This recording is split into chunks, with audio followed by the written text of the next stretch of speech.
सनातन संस्कृति हिंदी चैनल में आपका स्वागत है। शिव और शक्ति का संबंध केवल पति पत्नी का नहीं, बल्कि यह सृष्टि के अस्तित्व और संतुलन का सबसे महत्वपूर्ण प्रतीक है। इस कथा में हमें प्रेम, समर्पण, अहंकार और विनाश के उन गहरे भावनाओं से रूबरू होना होता है, जो न केवल देवताओं के जीवन को, बल्कि संपूर्ण ब्रह्मांड के हर कण को प्रभावित करती है। देवी सती का आत्मदाह और भगवान शिव का तांडव एक ऐसी महाकाव्यात्मक गाथा है, जो हमें आत्मसम्मान, विनाश और सृष्टि के नियमों को समझने की एक नई दृष्टि देती है। यह कथा हमें यह भी सिखाती है कि अहंकार के सामने सच्चे प्रेम और भक्ति की शक्ति ही सबसे बड़ी होती है।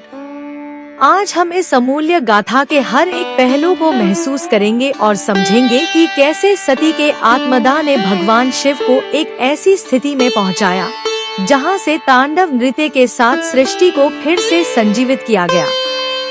देवी सती का आत्मदाह और भगवान शिव का तांडव। भारतीय संस्कृति में शिव और शक्ति का संबंध केवल पति पत्नी का नहीं, बल्कि सृष्टि के संतुलन का प्रतीक है। यह कथा प्रेम, समर्पण, अहंकार और विनाश के भावों से ओतप्रोत है। इसकी प्रस्तुति में भक्ति, रोमांच और भावनात्मक गहराई होनी चाहिए, ताकि हर वर्ग का दर्शक इससे जुड़ सके। अध्याय 1 दक्ष प्रजापति का अहंकार। सृष्टि के विस्तार में ब्रह्मलोक की दिव्यता अद्भुत थी। देवताओं की सभा सजी थी, जहां ज्ञान, शक्ति और वैभव का अद्भुत संयोग देखने को मिलता था। उसी सभा में उपस्थित थे दक्ष प्रजापति, जो प्रजापतियों में अग्रगण्य थे।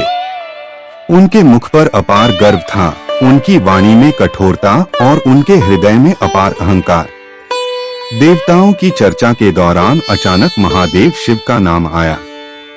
ब्रह्मा जी ने कहा, महादेव ही इस सृष्टि के पालन, संहार और संतुलन का आधार हैं। परंतु यह सुनकर दक्ष का अहंकार जाग उठा।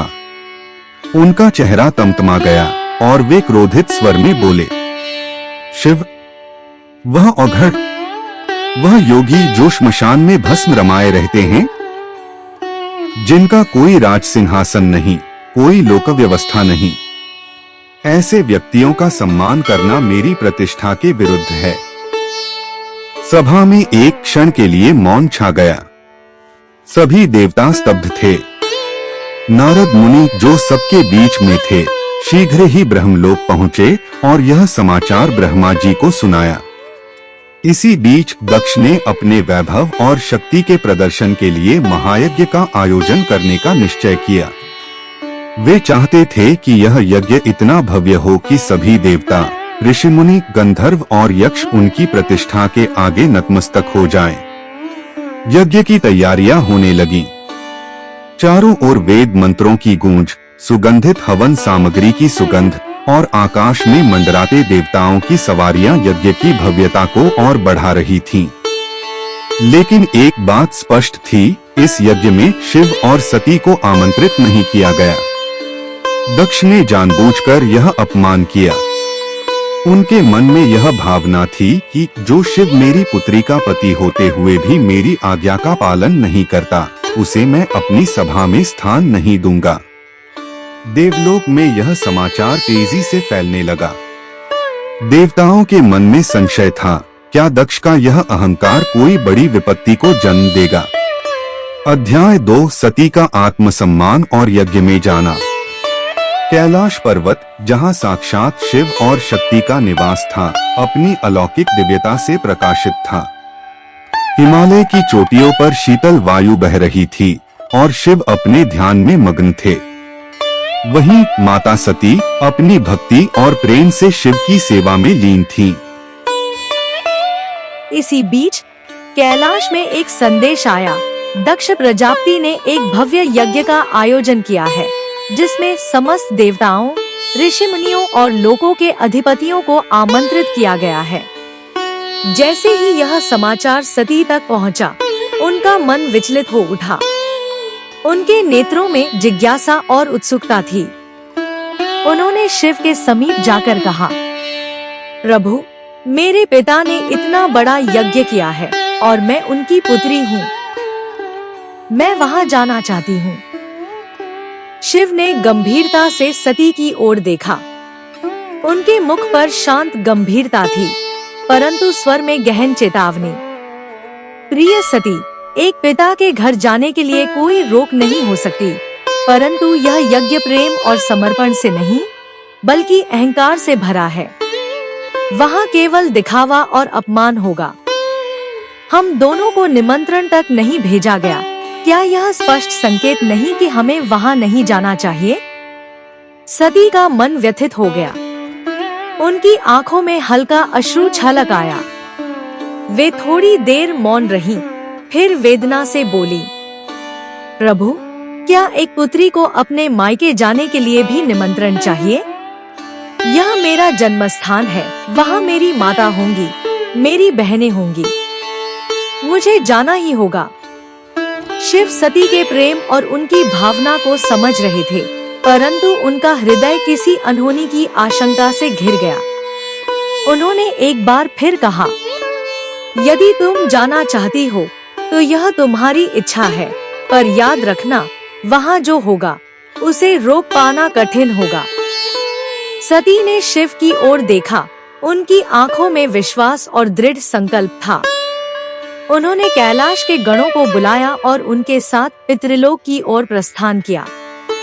जैसे ही सती कैलाश से निकली, आकाश में बादल घिरने लगे। वायु में एक विचित्र कंपन था, जैसे प्रकृति स्वयं इस यात्रा को रोकना चाहती हो। लेकिन सती अपने निर्णय पर अडिग थी। शिव उन्हें जाते हुए देख रहे थे, परंतु उनके भीतर एक अनजानी पीड़ा थी।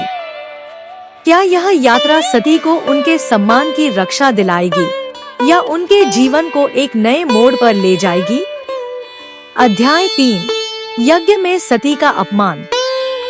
पितृलोक का भव्य यज्ञ मंडप, जहाँ समस्त देवता, ऋषि मुनि और स्वर्गलोक के अधिपति एकत्र थे। हवन कुंड की अग्नि प्रज्वलित थी, मंत्रोच्चार गूंज रहे थे और चारों ओर यज्ञ की दिव्य गंध फैली थी। परंतु जैसे ही सती अपने गणों के साथ वहां पहुंची, वातावरण में एक अजीब सी निस्तब्धता छा गई। सती की व्यथा। सती ने चारों ओर दृष्टि दौड़ाई। उनकी माता प्रसन्नता और स्नेह से उन्हें देख रही थीं, परंतु जब उनकी नजर पिता दक्ष पर पड़ी तो वहां केवल अहंकार और तिरस्कार दिखा। सती ने मां के चरण स्पर्श किए, बहनों से मिली, लेकिन पिता ने न तो उनकी ओर देखा, न ही कोई स्नेहपूर्ण शब्द बोले। वे अपने आसन पर कठोर भाव से बैठे रहे। यह देख सती का मन व्यथित हो उठा। दक्ष का अपमानजनक वचन। तभी दक्ष ने कठोर स्वर में कहा, शिव के कारण इस यज्ञ में अशुद्धि आ गई। वह अघोरी जो श्मशान में भटकता है, जिसकी संगति राक्षसों और पिशाचों के साथ होती है, जो भस्म लपेटे रहता है, वह इस पवित्र यज्ञ में स्थान पाने योग्य नहीं है और न ही उसकी कोई पत्नी इस सभा में सम्मान की अधिकारी हो सकती है। यह सुनते ही वहां उपस्थित देवता और ऋषि मौन हो गए। कुछ ने अपनी दृष्टि झुका ली तो कुछ मन ही मन व्यथित हुए, लेकिन कोई भी आगे नहीं आया। सती का गर्जन। सती का हृदय जल उठा। उनका रक्त उबलने लगा।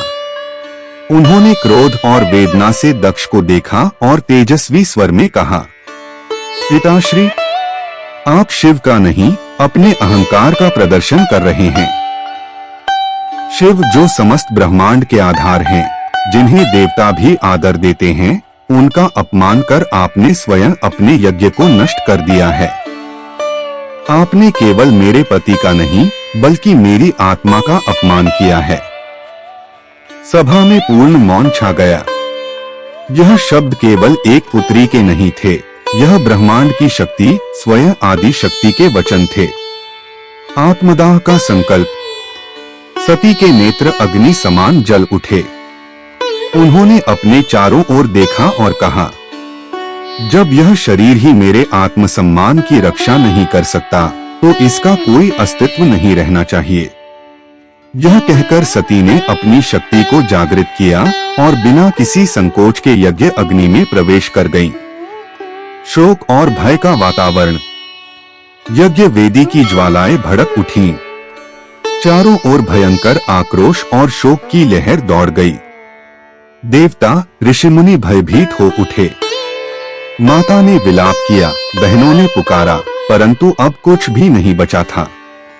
सती अग्नि में विलीन हो चुकी थीं, परंतु उनका यह बलिदान सृष्टि में एक भयंकर प्रलय को जन्म देने वाला था। अब कैलाश पर बैठे महादेव को यह समाचार कैसे मिलेगा? और जब उन्हें यह ज्ञात होगा तो उनका तांडव क्या रूप लेगा? अध्याय 4 शिव का रौद्र रूप और तांडव। कैलाश पर्वत पर शोक और क्रोध का संगम। चारों दिशाओं में अंधकार छा गया। सती के आत्मदाह के साथ ही सृष्टि का संतुलन डगमगाने लगा। देवता, ऋषि, यक्ष, गंधर्व सब भयभीत थे कि अब क्या होगा। नंदी का आर्तनाद और शिव का क्रोध। नंदी और शिवगण यज्ञ स्थल से लौटे। उनकी आंखों में क्रोध, शोक और असहायता का मिश्रण था। जैसे ही नंदी ने शिव को सती के आत्मदाह का समाचार दिया, कैलाश पर भयावह सन्नाटा छा गया। समय ठहर गया। शिव कुछ क्षण तक निःशब्द रहे। फिर एक भयंकर गर्जना हुई। शिव की आंखें रक्तवर्ण हो गईं। उनकी जटाएं हवा में लहराने लगी। उनका पूरा शरीर कंपन से कांप उठा।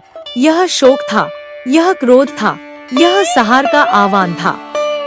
आकाश में घने बादल उमड़ पड़े। चारों दिशाओं में अंधकार छा गया। हिमालय का विशाल पर्वत भी इस कंपन से कांप उठा। शिव ने अपनी जटाएं खोलकर पृथ्वी पर पटक दी। वीरभद्र और भद्रकाली का प्राकट्य। शिव के माथे से भयंकर ज्वालाएं प्रकट हुईं और उन ज्वालाओं से 2 दिव्य रौद्र शक्तियां उत्पन्न हुईं। वीरभद्र महाकाल की भांति विकराल, महादेव के क्रोध का मूर्तिमान स्वरूप। भद्रकाली आदि शक्ति की संहारक शक्ति, जिनकी दृष्टि मात्र से युगों का अंत हो सकता था।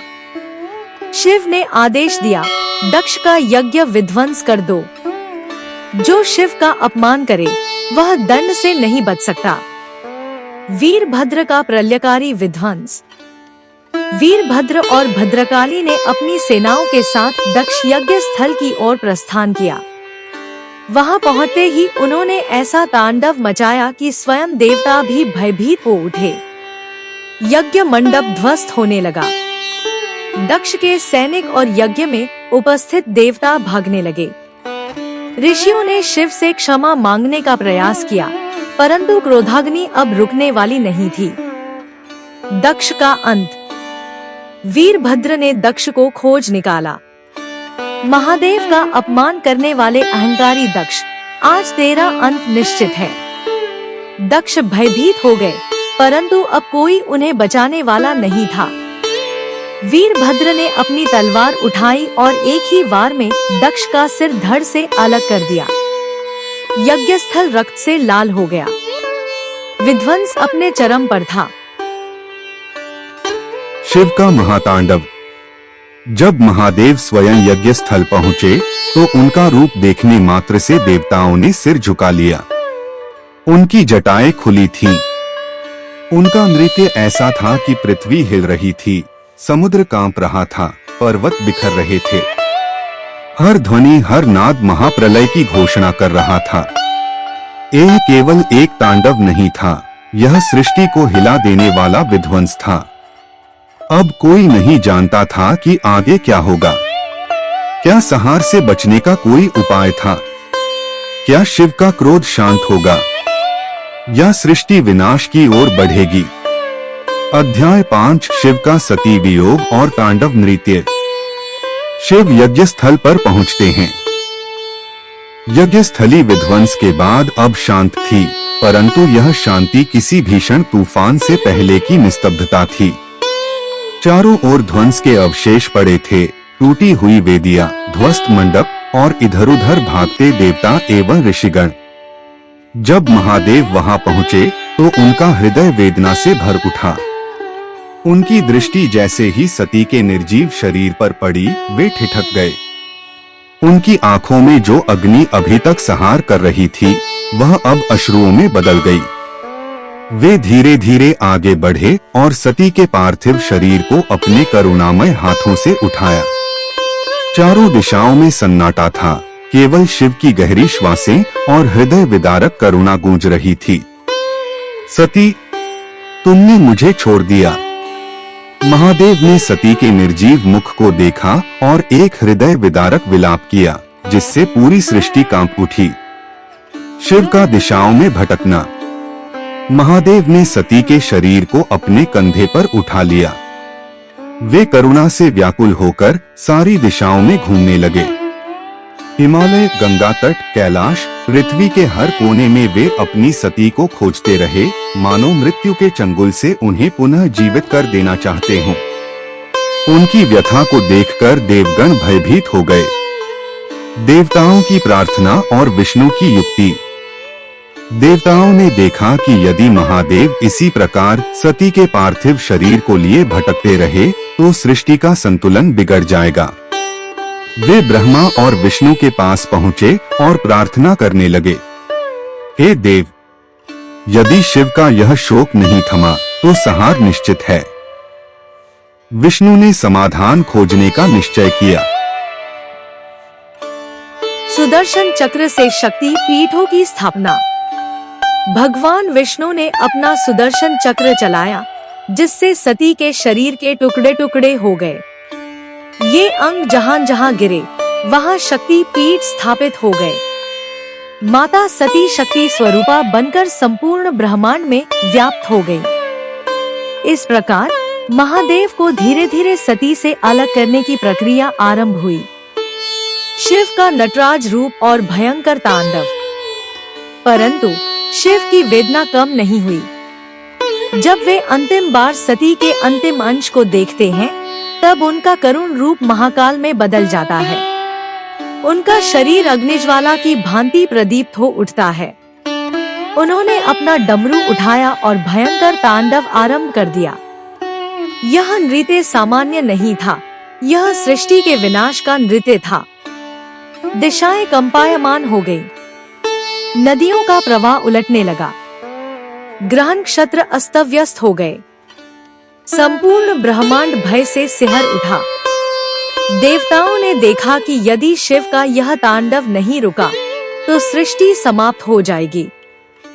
अब ब्रह्मांड को बचाने का कोई मार्ग बचा था क्या? अध्याय 6, शिव का वैराग्य और हिमालय गमन। सती के शरीर के विलय के बाद भी महादेव का मन शोक से भरा हुआ था। तांडव की अग्नि धीरे धीरे शांत हो चुकी थी, परंतु उनके हृदय में वैराग्य का जन्म हो गया। शिव का संसार से विरक्त होना। शिव ने अपने क्रोध और शोक को अंततः मौन में परिवर्तित कर लिया। वे बिना कुछ बोले धीरे धीरे हिमालय की ओर बढ़ने लगे। उनके नेत्रों से करुणा के अश्रु बह रहे थे, परंतु उनका मन अब किसी भी सांसारिक बंधन से परे जा चुका था। देवताओं और ऋषियों ने देखा कि अब शिव न संहार करेंगे, न सृष्टि में रुचि लेंगे। वे बस ध्यान और तपस्या में लीन होने जा रहे थे। हिमालय में शिव की गहन साधना। हिमालय के एक निर्जन पर्वत शिखर पर जाकर वे ध्यानमग्न हो गए। उनके चारों ओर बर्फ की श्वेत चादर बिछ गई, परंतु वे निश्चल रहे। कोई विचार, कोई भाव, कोई विकार, कुछ भी अब उनके भीतर शेष नहीं था। संपूर्ण संसार उनकी शांति और वापसी के लिए प्रार्थना करने लगा। सती का पुनर्जन्म एक संकेत। उसी समय ब्रह्मांड में एक नवीन ऊर्जा जन्म ले चुकी थी। देवी सती ने पार्वती रूप में जन्म लेने का संकल्प लिया। यह संकेत दिया गया कि एक दिन माता पार्वती शिव को पुनः गृहस्थ जीवन में लाएंगी। परंतु क्या शिव पुनः प्रेम स्वीकार करेंगे? यह कथा केवल एक पौराणिक घटना नहीं है, बल्कि प्रेम, आत्मसम्मान, अहंकार के दुष्परिणाम और सृष्टि के संतुलन का प्रतीक है। सती का बलिदान यह सिखाता है कि आत्मसम्मान से बढ़कर कुछ नहीं। शिव का तांडव बताता है कि जब प्रेम का अपमान होता है तो सृष्टि भी कांप उठती है। शक्ति पीठों की स्थापना यह दर्शाती है कि शक्ति अमर है और काल के प्रवाह में भी उसका अस्तित्व बना रहता है। यह कथा न केवल सती और शिव के बीच के प्रेम और संघर्ष को प्रकट करती है, बल्कि यह हमें यह भी याद दिलाती है कि जीवन में सच्चे सम्मान और विश्वास का मूल्य कितना अनमोल है। सती का आत्मदाह और शिव का तांडव केवल एक ऐतिहासिक घटना नहीं, बल्कि एक आध्यात्मिक प्रक्रिया है जो हमें जीवन के गहरे सत्य और मानवता की शक्ति को समझाने का प्रयास करती है। भगवान शिव का तांडव न केवल ब्रह्मांड की स्थिति को बदलता है, बल्कि यह हमें अपने भीतर के गुस्से, क्रोध और भक्ति के संघर्ष को समझने का मौका देता है। जब शिव ने सती के शरीर को उठाया और उन्हें शक्ति पीठों के रूप में फिर से जीवन दिया, तो उन्होंने हमें यह शिक्षा दी कि नष्ट होने के बावजूद सच्चा प्रेम और श्रद्धा कभी समाप्त नहीं होते।